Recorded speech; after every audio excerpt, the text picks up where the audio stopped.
Hello, আসসালামু আলাইকুম। সবাই কেমন আছেন? আমাদের দেশের পরিস্থিতি খুব ভয়াবহ, বিশেষ করে চিটাগং বিভাগ, লক্ষ্মীপুর, রামগঞ্জ, রায়পুর, ফরিদগঞ্জ, ফেনী, এই সমস্ত জায়গার অবস্থা খুবই খারাপ। কুমিল্লা, খুবই ভয়াবহ পরিস্থিতির মধ্যে দিয়ে বাংলাদেশ পার করতেছে। এর পেছনে কার হাত আছে কার হাত নেই, আসলে এগুলো না ভেবে আমাদের সকলকেই উচিত যার যার অবস্থান থেকে, যার যার সামর্থ্য অনুযায়ী, যার যার পক্ষে যতটুকু সম্ভব, যারা বন্যায় ক্ষতিগ্রস্ত হয়েছেন, আসলে জানমালের দাম তো আসলে কারোর পক্ষে দেওয়া পসিবল না, তাই না? কিন্তু যারা হচ্ছে এই বন্যায় ক্ষতিগ্রস্ত হয়েছেন, সাময়িক, হয়তো আমরা তাদের সাময়িক কিছু আর্থিক আর্থিক সহায়তা করতে পারবো, সাময়িক কিছু অভাব পূরণ করতে পারবো। যারা তাদের স্বজনদের হারিয়েছেন, যারা তাদের নিজেদের লোকদের হারিয়েছেন, আপনজনদেরকে হারিয়েছেন, সন্তানকে হারিয়েছেন, মাকে হারিয়েছেন, বাবাকে হারিয়েছেন, সংসার, ঘর বাড়ি থেকে শুরু করে যাদের ছোটখাটো ব্যবসা ছিল, বিশেষ করে ফেনীতে দেখলাম যে আপনার একতলা পর্যন্ত, একতলার বেশি অনেক জায়গায় একেবারে পানির নিচে চলে গেছে। যেই দোকানপাট ছিল তাদের তো সর্বোচ্চ ব্যবসা বাণিজ্য, তাদের সর্বোচ্চ মানে যত কিছু ছিল সবই চলে গেল। ঘর বাড়ি থেকে শুরু করে ব্যবসা বাণিজ্য থেকে শুরু করে সকল কিছু চলে গেছে এই বন্যার জন্য। আমরা কি এই বন্যা বারবার ফেস করব? এই বন্যা থেকে কি আমরা কখনো নিজেদেরকে রক্ষা করতে পারবো না? আমরা কি সবসময় ইন্ডিয়ার উপরে ডিপেন্ডেন্ট হয়ে থাকবো? এগুলোর উপরে ইন্ডিয়া পানি ছাড়লে আমাদের দেশে বন্যা হবে, পানি না ছাড়লে বন্যা হবে না? আমরা কি এই এই মানে ইন্ডিয়ার উপরে ডিপেন্ডেন্ট হয়ে থাকবো সারা জীবন? আমরা কি আমরা বাঙালিরা কি আমাদের এই পরিবর্তনটা করতে পারি না? আমরা কেন আরেকজনের ডিপেন্ডেন্ট হয়ে থাকবো? যখন আমাদের পানির প্রয়োজন নাই তখন কেন আমাদেরকে পানি দেওয়া হবে? যখন আমাদের পানির প্রয়োজন তখন কেন আমরা পানি পাবো না?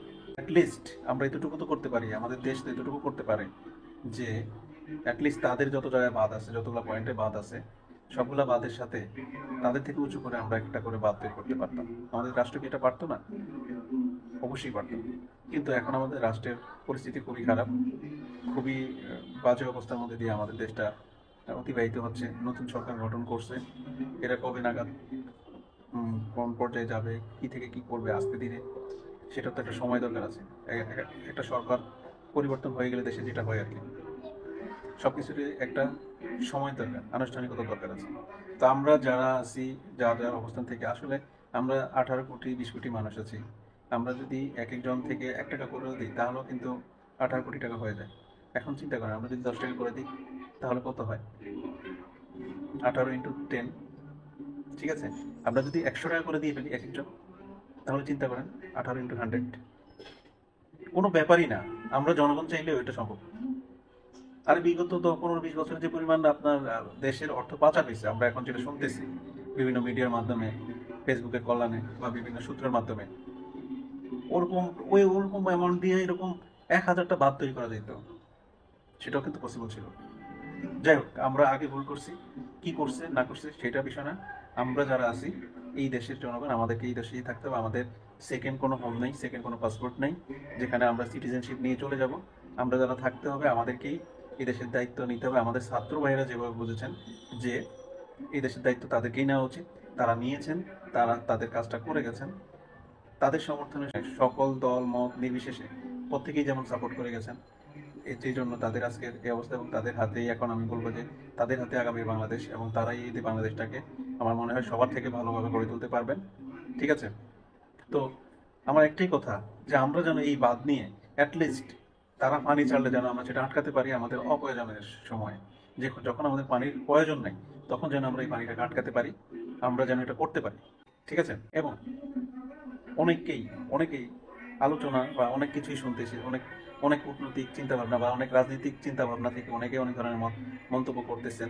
আসলে আমরা কোনো রাজনীতিবিদ, দেশের জনগণ, সাধারণ জনগণ, যারা কখনো রাজনীতির মাধ্যমে দেশের ফায়দা লুটতে চায় না, দেশের নিজের স্বার্থ উদ্ধার করতে চায় না, তাদের জন্য, মানে আমরা যারা সাধারণ আর কি, তাদের উদ্দেশ্যে বলি, আমরা কেউ কিন্তু রাজনীতির কোনো উদ্দেশ্যে নিজের স্বার্থ উদ্ধারের জন্য রাজনীতিকভাবে নিজের পকেটে 10 টাকা আসবে এই চিন্তা করে কিন্তু আমরা কেউ কিছু করি না। আর এর সংখ্যাই সবচেয়ে বেশি, যারা হচ্ছে রাজনীতির ফায়দা লুটে, তাদের সংখ্যা কিন্তু খুবই কম। ঠিক আছে? তো অনেকেই বলতেছে এগুলা সম্পূর্ণই হচ্ছে আমাদের যে এই সরকার দেশ থেকে পালিয়ে গেছেন, ওনার কারণে হচ্ছে উনি এগুলো জিত করে করতেছেন।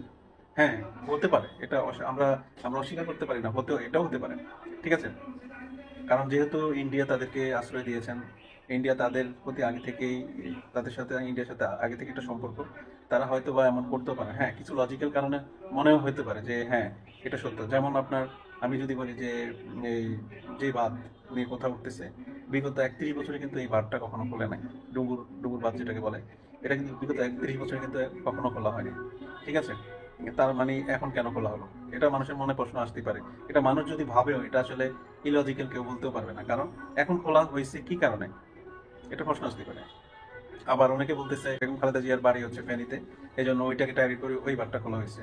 এটাও আপনি মানে ইলজিক্যাল বলতে পারবেন না, এটাও লজিক্যাল হতে পারে, অস্বাভাবিক কিছুই না। যদি এগুলো আসলে সত্যি, আমাদের প্রধানমন্ত্রী যিনি ক্ষমতা ছিলেন এবং তাদের ইন্ধন যদি থাকে, তাহলে আমি বলবো যে তারা এতদিন মানুষকে যেই দেশের প্রতি তাদের যে ভালোবাসা দেখাইছে, যত কিছু করছে, এগুলো সম্পূর্ণই মিথ্যা। মিথ্যা তো অনেক কিছুই তাদের তাদের আছে, তাদের অনেক কিছুই প্রমাণিত এখন আমরা সবাই দেখছি। কিন্তু যদি মানে এটা যদি সত্য হয়, তাহলে আমি মনে করবো যে তাদের দেশের প্রতি কখনোই কোনো ভালোবাসা ছিল না, এবং দেশের প্রতি তারা সবসময় দেশটাকে শোষণ করার চিন্তাই করছে। এটা অবশ্যই কাম্য নয়। তারা হয়, এটা যদি সত্য হয়, তার মানে তাদের উদ্দেশ্য হচ্ছে বর্তমানে যারা ক্ষমতায় আছে তাদেরকে মানুষের কাছে প্রশ্নবিদ্ধ করা। তারা দেশ চালাতে পারে না, বা তারা দেশ রক্ষা করার মতো তাদের কোনো সামর্থ্য নেই, এরকম কিছু বোঝাতে হয়তো তারা এই ধরনের কিছু করতে পারে। এটাকে আমরা একবারে ফেলেও দিতে পারি না, আবার আমরা সত্য ধরে নিতে পারি না, কারণ হচ্ছে যেহেতু আমরা বিষয়গুলো জানি না। তবে আমরা এতটুকু বলতে পারি, আমরা এতটুকু নিতে পারি, এরকম এতটুকু দায়িত্ব আমরা নিতেই পারি। আমরা দেশের জনগণ হিসেবে, আমরা যারা দেশে থাকতে হবে, আমরা যারা পালিয়ে যেতে পারবো না কোনো কিছু হলে, ঠিক আছে, আমাদের দরকার আমাদের দেশকে দেশকে আমাদের মতো করে গড়ে তোলা।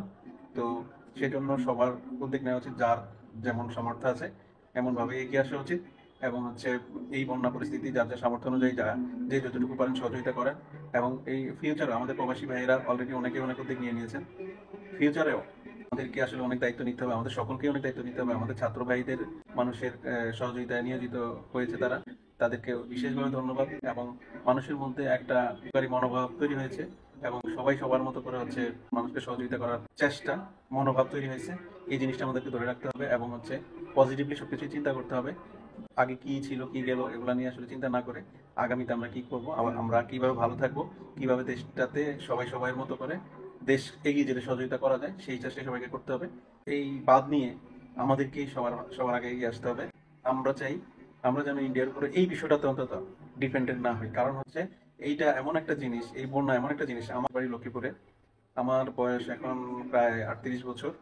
আমার এই 38 বছর বয়সে আমি কখনো নোয়াখালীতে বন্যা দেখিনি। মানে আমাদের এরিয়াতে, লক্ষ্মীপুর এরিয়াতে এরকম ভাবে বৃষ্টির পানির কারণে বন্যা হয়েছে, সেটা একটা বিষয়। সেটা একদিনের মধ্যে আবার ঠিক হয়ে গেছে, বা 2 দিনের মধ্যে ঠিক হয়ে গেছে। কিন্তু এইভাবে পানি বা এইভাবে বন্যা আমার জন্য আমি দেখিনি, এবং আমাদের উঠোনে কখনো আমরা পানি দেখিনি। এবার আমাদের উঠোন তো আপনার ঘর চুলছি অবস্থা এখন আমাদের, ঠিক আছে। তাহলে আমাদের আশেপাশে কিন্তু একবারে ঘর অর্ধেক বরাবর পর্যন্ত কিন্তু ডুবে গেছে। তো আমাদের এলাকার অনেকেই ক্ষতিগ্রস্ত হয়েছেন, তাদেরকে সহযোগিতা করতেছেন। বিশেষ করে আমাদের সাদমান বা সাদমানের একটা টিম আছে, তারা একটা সংস্থা পরিচালনা করে। ওই টিম থেকে তারা অনেক কিছুই করতেছেন অনেকের জন্য, এবং ওদের মাধ্যমে অনেকেই দান করতেছেন। তো আমি এই ভিডিওতে সাদমানের নাম্বারটা দিয়ে দিব। আমাদের এলাকাতে যারা কোনো সহযোগিতা করতে চান, তারা তাদের সহযোগিতা করতে পারেন। সাদমানের বিকাশ নম্বরটা আমি দিয়ে দিব। যে যেখান থেকেই পারেন, যতটুকু পারেন সহযোগিতা করেন, ঠিক আছে।